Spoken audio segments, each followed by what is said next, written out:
Hello everyone. इस video में हम जैव विविधता के उपयोग को देखेंगे। ठीक है, what are the uses of the biodiversity. तो इसमें नोट्स कवर करते हैं, उसके बाद हम क्वेश्चन आंसर देखेंगे। देखिए नोट्स में है जैव विविधता जो है मृदा निर्माण, मृदा अपरदन की रोकथाम और अवशिष्ट का पुनर्चक्रण और सस्य परागण द्वारा मानव अस्तित्व का आधार बनी हुई है। ठीक है, जैव विविधता क्या है? जो मृदा है हमारी सॉइल का फॉर्मेशन, ठीक है, मृदा अपरदन की रोकथाम, ठीक है, अपशिष्ट का पुनर्चक्रण, जो चीज अपशिष्ट है उसका फिर से जो है हम रिसाइकिल करना।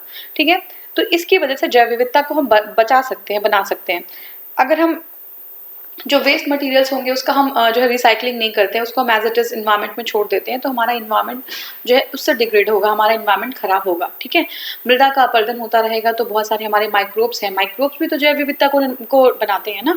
ऐसा तो नहीं है कि सिर्फ बड़े जो है जो हायर लेवल के प्लांट्स और एनिमल्स हैं वही निर्माण करें जैव विविधता का, तो माइक्रोब्स जो है लॉस हो जाएंगे, हमारी फर्टिलिटी खत्म हो जाएगी। ठीक है, तो ये सारी चीज़ें जो हैं अगर इसका हम सही से हम उसको संजोए रखते हैं तो हमारे जैव विविधता का निर्माण प्रॉपर तरीके से होता रहेगा। ठीक है, जैव विविधता में के और बहुत सारे उपयोग हैं। ठीक है, तो अब उपयोग देखते हैं जैव विविधता के क्या क्या हैं। देखिए जैव विविधता के उपयोग, ठीक है, पहला तो है भोजन व उन्नत किस्म के स्रोत होते हैं। अगर जैव विविधता बायोडाइवर्सिटी अगर बहुत ज़्यादा है तो हमें डिफरेंट टाइप के डिफरेंट वैरायटीज़ की चीज़ें अवेलेबल हो पाएंगी, जैसे शाक सब्जियां हैं।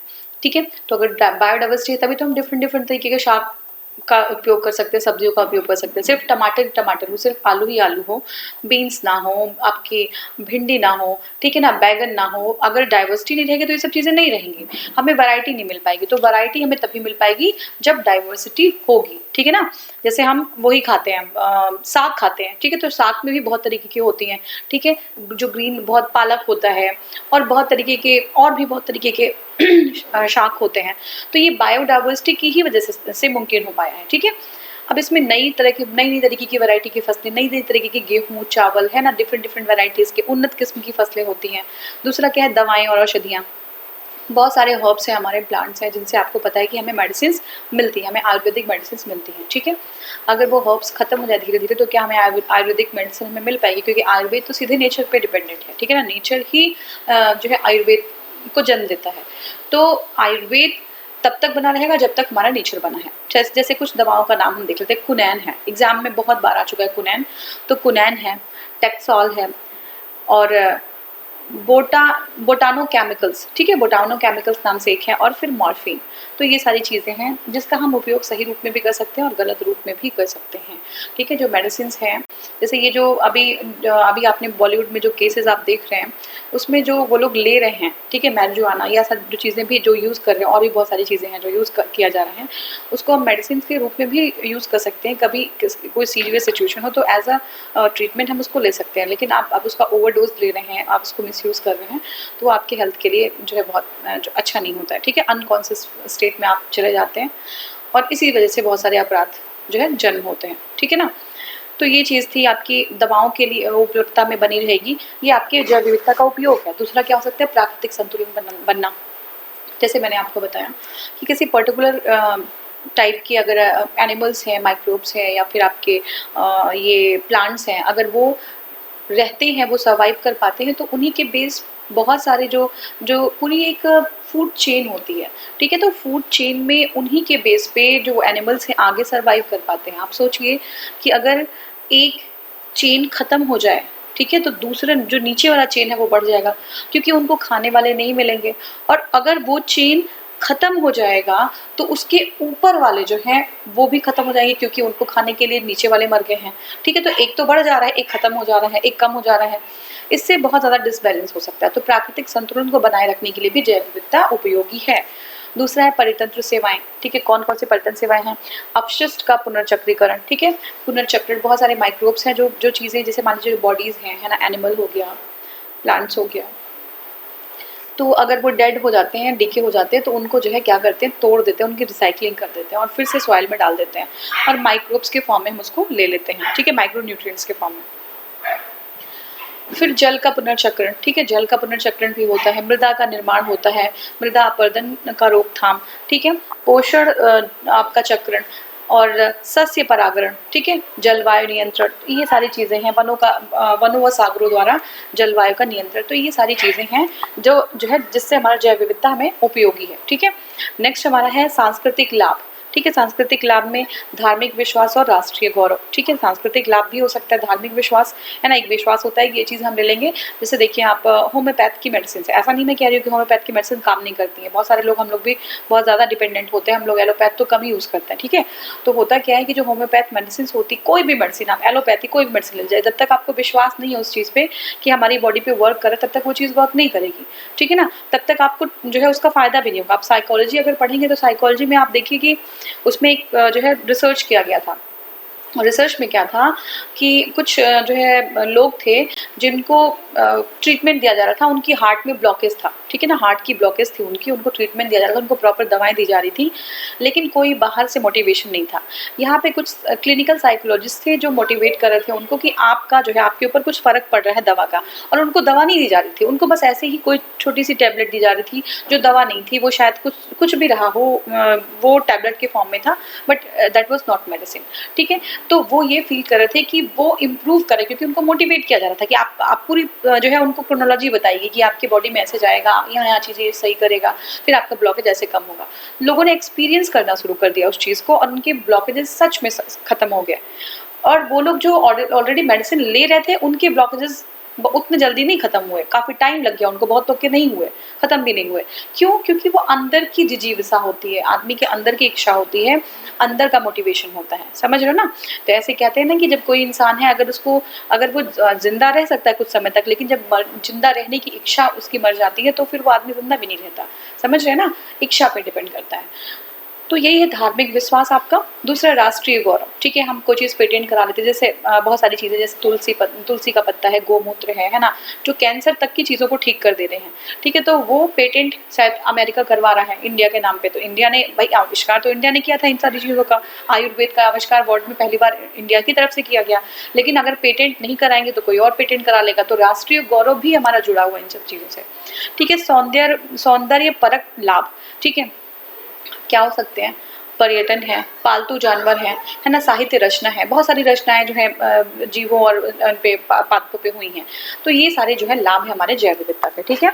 तो ये हमने कंप्लीट किया। अब हम जो है देखेंगे प्रश्न कोश, ठीक है, क्वेश्चन आंसर्स को सॉल्व करेंगे। जैव विविधता निम्नलिखित माध्यम और माध्यमों द्वारा मानव अस्तित्व का आधार बनी हुई है। जो जैव विविधता है वो निम्नलिखित माध्यमों द्वारा मानव अस्तित्व का आधार बनी हुई है। पहला क्या है, मृदा निर्माण, मृदा अपरदन की रोकथाम, अवशिष्ट का पुनर्चक्रण और सस्य परागण, ठीक है। तो क्या हो सकता है हमारा, देखिए हमने अभी देखा था ये चारों होगा, ठीक है। ये चारों से जो है हमारी जैव विविधता को हम बनाए रख सकते हैं, ठीक है। जैव विविधता, मृदा निर्माण, मृदा अपरदन रोकथाम, मृदा की अपरदन का रोकथाम, अवशिष्ट का पुनर्चक्रण और सस्य परागण द्वारा मानव अस्तित्व जो है का आधार बनी हुई हमारी जैव विविधता। इन सब चीज़ों से हम जैव विविधता को क्या कर सकते हैं, कम होने से, खत्म होने से रोक सकते हैं। अब देखिए IUCN है, इसी में हम इसको भी कवर करेंगे क्योंकि बहुत छोटा सा चैप्टर था। IUCN क्या है, देखिए फुल फॉर्म अगर देखें तो इसका फुल फॉर्म है international union for conservation of nature. क्या है, international union for conservation of nature, ठीक है। प्रकृति और प्राकृतिक संसाधन अंतरराष्ट्रीय संरक्षण संघ, इसका पूरा हिंदी में नाम है, ठीक है। IUCN एक अंतरराष्ट्रीय संगठन है, इंटरनेशनल ऑर्गेनाइजेशन है जो प्रकृति संरक्षण और प्राकृतिक संसाधनों के सतत प्रयोग के क्षेत्र में कार्य करता है, ठीक है। किसके लिए, प्राकृतिक संरक्षण और प्राकृतिक जो संसाधन है उनके जो है सतत प्रयोग के क्षेत्र में काम करते हैं। यह संयुक्त राष्ट्र का अंग नहीं है, बहुत ही इंपॉर्टेंट है। IUCN है तो आपको जो है यूनाइटेड नेशन से आपको कनेक्ट कर लेते हैं, लेकिन आप ध्यान रखिएगा कि IUCN that is international union for conservation of nature is not the part of the United Nations, उसका हिस्सा है ही नहीं, ठीक है। इसे संयुक्त राष्ट्र सभा में पर्यवेक्षक का जो है अधिकार मिला है, या फिर जो है आधिकारिक दर्जा मिला है, किसका, पर्यवेक्षक का। तो UN में जो है पर्यवेक्षक का दर्जा मिला है, but it is not the part of the UN, ठीक है।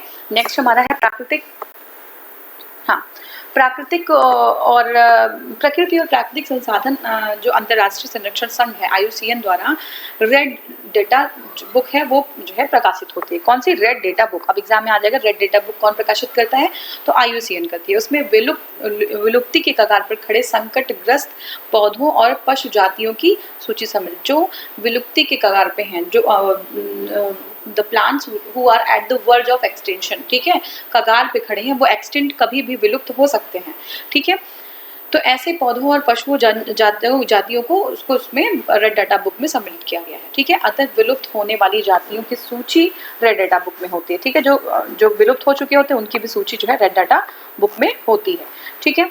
नेक्स्ट हमारा है प्राकृतिक संरक्षण हेतु तो अंतर्राष्ट्रीय संघ जो international union for conservation of nature है की परिभाषा के अनुसार किसी प्रजाति को तब विलुप्त माना जाता है जब वो अपनी प्राकृतिक आवास में 50 वर्ष से न देखी गई। और that is very very important, ये एग्जाम में पूछता था कि कोई प्रजाति विलुप्त मानी जाती है कब तक, जब वो 25 साल से ना देखी गई हो, 100 साल से ना देखी गई हो, है ना, 150 साल से ना देखी गई हो, 50 साल से, तो जो 50 साल से नहीं देखी गई अपने आवास में उसको हम विलुप्त मान लेते हैं।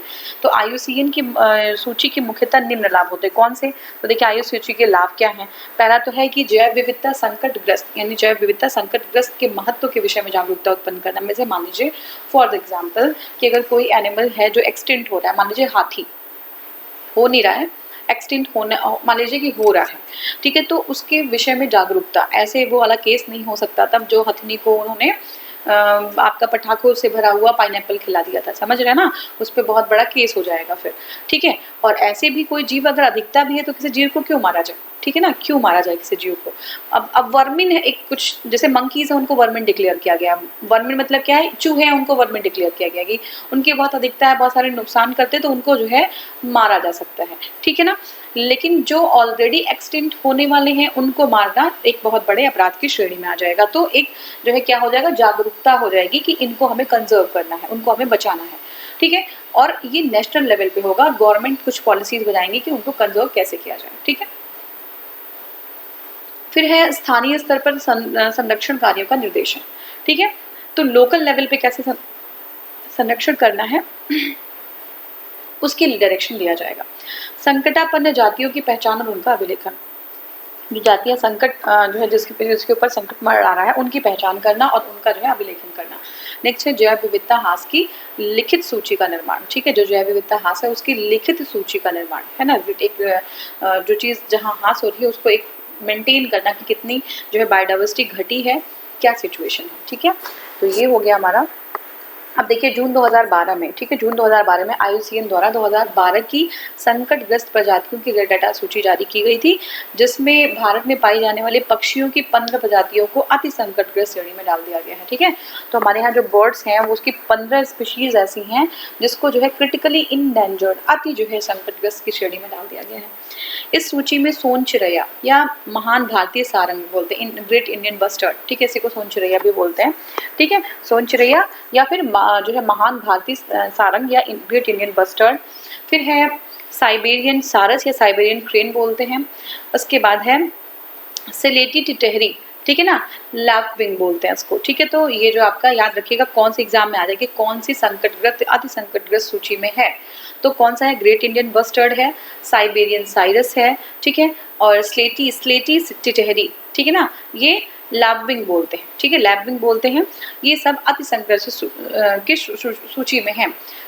कस्तूरी मृग संकटग्रस्त श्रेणी में और एशियाई वन गधा जो है वो संकट के नजदीक है, नियर थ्रेटेंड है, ठीक है। तो जो आपके कस्तूरी मृग है वो संकटग्रस्त में है, ठीक है, किसमें है, संकटग्रस्त में है।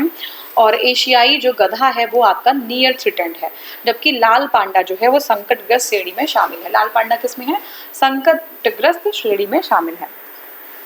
अब देखिए कावेरी नदी में महाशीर मछली की 2 प्रजातियां पाई जाती हैं, तो एग्जाम में आ जाएगा कि महाशीर मछली कहाँ पे मिलती है, तो ये कावेरी नदी में मिलती है। एग्जाम में याद रखिए कावेरी नदी में महाशीर मछली की 2 प्रजातियां पाई जाती हैं। नीले मीन पंख वाले तथा नारंगी मीन पंख वाली 2 तरह की मछलियां होती हैं। आपका है मोर चाप चित्तीदार बिल्ली भारत के अधिकांश भागों तथा श्रीलंका की प्रकृति में प्राकृतिक रूप से पाई जाती है। इसे 2016 में रेड लिस्ट में शामिल कर दिया गया। किसको, मोर चाप चित्तीदार बिल्ली को भी रेड लिस्ट में शामिल कर दिया गया है IUCN की। दूसरी ओर जो इरावदी डॉल्फिन है एक सामुद्रिक डॉल्फिन है, कहाँ पे, इरावदी नदी में है, म्यांमार की नदी इरावदी नदी में है। ये जो है एक सामुद्रिक डॉल्फिन है जो बंगाल की खाड़ी और उसमें गिरने वाली नदियों के मुहाने तथा दक्षिण पूर्वी एशियाई देशों के समुद्री तटों की प्राकृतिक रूप से पाई जाती है। अब देखिए 2017 में इरावदी जो डॉल्फिन है IUCN की रेड लिस्ट में इंडेंजर्ड की श्रेणी में है, ठीक है। तो 2017 में जो डॉल्फिन है, जो आपका इरावदी डॉल्फिन है, वो किस में इंडेंजर्ड में है। एग्जाम में याद रखिए, ये सब बहुत पूछा आता है कि कौन इंडेंजर्ड में है, कौन क्रिटिकली थ्रेटन में है, कौन रेड लिस्ट में, तो ये आपको ध्यान रखना होगा, ठीक है। अब देखिए क्वेश्चन है, काफी लंबा क्वेश्चन है, आप ध्यान से सुनिएगा। प्रकृति एवं प्राकृतिक संसाधनों के संरक्षण के लिए अंतर्राष्ट्रीय संघ, international union for conservation of nature and natural resources, ठीक है, IUCN तथा वन्य प्राणी जात एवं वनस्पति जात की संकटपन्न जो स्पीशीज है उसके अंतरराष्ट्रीय व्यापार पर कन्वेंशन या convention on international trade and endangered species of the wild fauna and flora, sites बोलते हैं इसको, के संदर्भ में निम्नलिखित में कौन सा कथन सही है। तो हमें साइट्स के बारे में बताना है कि कौन सा सही है। देखिए IUCN जो है वो UN का एक अंग है, तो ये बिल्कुल नहीं है ना, ये पर्यवेक्षक है लेकिन अंग नहीं। तथा साइट्स जो है सरकारों के बीच अंतरराष्ट्रीय करार है, तो ये तो पहला वाला पार्ट गलत हो जाता है हमारा। देखिए IUCN प्राकृतिक पर्यावरण के बेहतर प्रबंधन के लिए विश्व भर में हजारों क्षेत्र परियोजनाएं चलाता है, तो ये सही है। साइट्स उन राज्यों का पर वैध रूप से जो है आबद्ध कर है जो इसमें शामिल हैं और इन्हें इन कन्वेंशन राष्ट्रीय विधियों का स्थान नहीं लेता। लेकिन यह कन्वेंशन जो है यानी कि साइट जो है वो राष्ट्रीय विधियों का स्थान नहीं लेता। तो देखिए ये 2 और 3 तो सही हो जाएगा, लेकिन पहला गलत हो जाएगा क्योंकि IUCN जो है वो अंतर्राष्ट्रीय जो यूनाइटेड नेशंस है उसका भाग नहीं है, जो प्राकृतिक संरक्षण और प्राकृतिक संसाधनों के सतत प्रयोग के क्षेत्र में कार्यरत है। जो संयुक्त राष्ट्र का अंग नहीं है ये, इसे संयुक्त राष्ट्र महासभा में पर्यवेक्षक का दर्जा प्राप्त हुआ है, तो ये हमारा गलत हो जाता है। नेक्स्ट हमारा है प्रकृति एवं प्राकृतिक संसाधन यानी कि IUCN द्वारा प्रकाशित रेड डाटा बुक्स में निम्नलिखित सूचियां सम्मिलित हैं। कौन कौन सी हैं? एक तो है आपका जैव या जीव विविधता के प्रखर स्थल, हॉटस्पॉट में विद्यमान स्थानिक पौधे और जंतु जो है पौधे और पशु जातियों की सूची, संकटग्रस्त पौधों और पशुओं की सूची, विभिन्न देशों में प्रकृति एवं प्राकृतिक संसाधन संरक्षण हेतु संरक्षित स्थानों की सूची। इसमें क्या शामिल है? तो देखिए इसमें सिर्फ 2 शामिल है, ये जो है और कुछ शामिल नहीं है, संकटग्रस्त पौधे और पशु जातियों की सूची ही शामिल है, ठीक है। तो प्रकृति और प्राकृतिक संसाधन अंतर्राष्ट्रीय संरक्षण संघ IUCN द्वारा रेड डाटा लिस्ट जो है वो विलुप्त के कगार पर खड़े, किसके? विलुप्त के कगार पर खड़े पौधों और जातियों की सूची जो है शामिल है। ये हो गया हमारा। नेक्स्ट है रेड डाटा बुक अथवा रेड लिस्ट में क्या संबंधित है? ये जो हमारा संबंधित है IUCN से, ठीक से, IUCN से, ठीक है। रेड डाटा बुक का प्रकाशन किसके द्वारा किया जाता है? तो ये आपका है IUCN के द्वारा, ठीक है। तो red data book IUCN international union for conservation of nature के द्वारा किया जाता है। इसकी स्थापना बस ध्यान रखिएगा 1964 में की गई थी। कब? 1964 में की गई थी। इसके तहत उन जातियों को रखा जाता है जिन पर विलुप्त होने का खतरा जो है मंडरा रहा है, ठीक है। विलुप्त होने वाली प्रजातियों की सूचीबद्धता होती है किसमें? रेड डाटा बुक में। जो विलुप्त हो जाते हैं वो रेड डाटा बुक में सूचीबद्ध कर दिए जाते हैं। रेड डाटा बुक का संबंध किससे है? ये आपका विलुप्त के संकट से ग्रस्त जीवों से है। रेड डाटा बुक के आंकड़ों में क्या सम्मिलित है? विलुप्त प्रजातियां सम्मिलित हैं, ठीक है। नेक्स्ट हमारा है निम्नलिखित में कौन सा एक प्राणी समूह संकटापन्न जातियों की संवर्ग में आता है? भारतीय संकटापन्न की बात कर रहा है, देख लीजिएगा संकटापन्न में कौन आता है। तो पहला हमारा है महान भारतीय सारंग, दूसरा है कस्तूरी मृग, तीसरा है लाल पांडा और जो है फिर है हमारा एशियाई वन्य गधा, ठीक है। बी हमारा है कश्मीरी महामृग, चीतल, नीलगाय, महान भारतीय सारंग, फिर हिम तेंदुआ, अनूप मृग, रीसस बंदर और सारस यानी क्रेन। तो देखिए ये जो है इसमें ए हमारा है, कौन सा ए है? ए में क्या है? महान भारतीय सारंग आता है, कस्तूरी मृग आता है, लाल पांडा आता है और एशियाई वन्य गधा। तो ए जो है हमारा है, लाल पांडा भी आता है, याद रखिएगा। अभी हमने बाकी चीजें कवर की है लेकिन लाल पांडा भी जो है संकटापन्न जातियों में आता है। तो देखिए 2012 में IUCN द्वारा 2012 में संकटग्रस्त जातियों की रेड डाटा सूची जारी की। इसमें 15 पक्षियां, ठीक है, 15 बर्ड्स की स्पीशीज जो हमारे यहाँ संकटग्रस्त सूची में है। इस सूची में ग्रेट इंडियन बस्टर्ड्स, ठीक है, जो साइबेरियन साइरस और आपका लैपविंग है ना, स्लेटी लैपविन है, ठीक है। स्लेटी लैपविन अति संकटग्रस्त श्रेणी में थे, अति संकटग्रस्त में थे, ये सारे अति संकटग्रस्त में थे। कस्तूरी मृग जो है संकटग्रस्त श्रेणी में और एशियाई वन्य गधा जो है नियर थ्रेटन्ड में थे, नजदीकी संकट के थे। जो लाल पांडा है वो संकटग्रस्त में थे। लाल पांडा किस में थे? संकटग्रस्त में थे। अब देखिए निम्नलिखित भारतीय पक्षियों में कौन अत्यधिक संकटापन्न किस्म की है? ग्रेट इंडियन बस्टर्ड होना चाहिए, हाँ यही है ग्रेट इंडियन बस्टर्ड। नेक्स्ट हमारा है किसी प्रजाति को विलुप्त माना जाता है जब वो 50 वर्षों से अपने प्राकृतिक आवास में नहीं देखी गई। तो डी हो जाएगा। देखिए IUCN की परिभाषा के अनुसार किसी प्रजाति को तब विलुप्त एक्सटिंक्ट माना जाता है जब वो अपने प्राकृतिक आवास में 50 वर्ष से नहीं देखी गई हो। ठीक है। अब नेक्स्ट हमारा है निम्नलिखित युग्मों पर विचार करना है हमें। एक प्राणी, वन्य प्राणी दिया हुआ और प्राकृतिक रूप से कहाँ पाया जाता है ये बताएं। नीले मीन पक्ष वाली महाशीर कहाँ पे है? ये कावेरी नदी में, बिल्कुल सही है। इरावदी डॉल्फिन तो ये गलत हो जाएगा, चंबल में नहीं है। कहाँ पे है? इरावदी नदी में है। और मोरचाब यानी कि रस्टी छित्तेदार बिल्ली, रस्टी ये पूर्वी घाट। तो देखिए कौन सा सही है इसमें? सी सही है, 1 और 3। ठीक है, लेकिन बी गलत हो जाएगा। देखिए कावेरी में महाशीर मछली की 2 प्रजातियां पाई जाती हैं, नीले मीन पंख वाली तथा नारंगी मीन पंख वाली। मोरचाब छित्तेदार बिल्ली भारत के अधिकांश भागों तथा श्रीलंका में प्राकृतिक रूप से पाई जाती हैं। इसे 2016 में IUCN की लाल सूची में शामिल किया गया है।